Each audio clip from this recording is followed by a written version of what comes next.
Okay, so here's a question for you. Is changing your stance on something the same as being a hypocrite? And how do we decipher between those two things?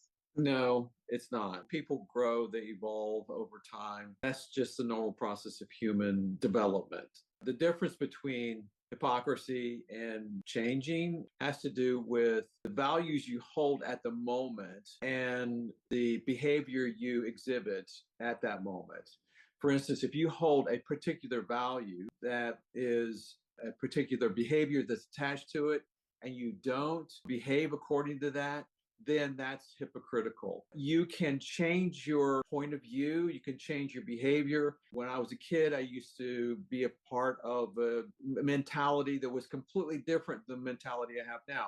It's not I'm a hypocrite because I was that way as a kid. It's not a static kind of posture you have to take for the rest of your life. There is a consistency, though, between holding your values and behaving. It's called being congruent. Incongruent is not necessarily hypocritical. It means that the behavior doesn't match your values. And that needs to be recognized. For instance, you may be a person who is telling your children to obey the law, and then you have a device in your car that is able to allow you to speed on the highway. That would be hypocritical. And a kid has the opportunity to say to his parent, Dad, Mom, you're being hypocritical there. That's hypocritical. But a person goes, I used to do this and now I don't because I learned that's not a good thing to do. That's not being hypocritical. That's just changing your particular, that's change your value and then following along consistently with that value. Would you say that there is a gray area for this? Let's use drinking because that's a great hot topic.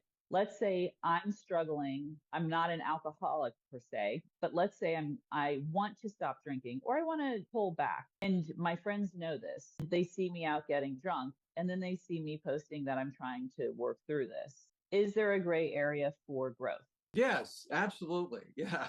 And that accountability helps for that growth, right? Especially with alcohol, because alcohol is one of those things that is so ingrained into your biology and also your social context and your behavior that you've adapted over the years. It's not hypocritical to have that experience. Now, it would be hypocritical, let's say, if you were a person who advocated for not drinking and you were known for that and that you were found drunk somewhere else and you were really the person who was advocating for it, right? So yeah, that would be hypocritical. If you were, say, someone who said pornography is wrong and you're really advocating for it and you were found out that you were sleeping with prostitutes, right? And also one of the aspects of hypocrisy is that usually hypocrisy is a self-protective measure. So there's this sort of secondary benefit you're getting from the behavior that you want to hide from people and you don't want to let go of it. There's that aspect of hypocrisy as well. If you're confessing that you're struggling with it, if you're confessing you want to go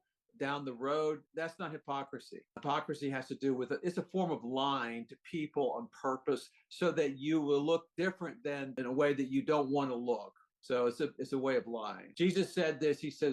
He talks to the Pharisees or hypocrites that, in other words, they made all these laws and people, but they didn't follow them. And they were there advocating for these laws, but they didn't follow them. So that's a hypocrite.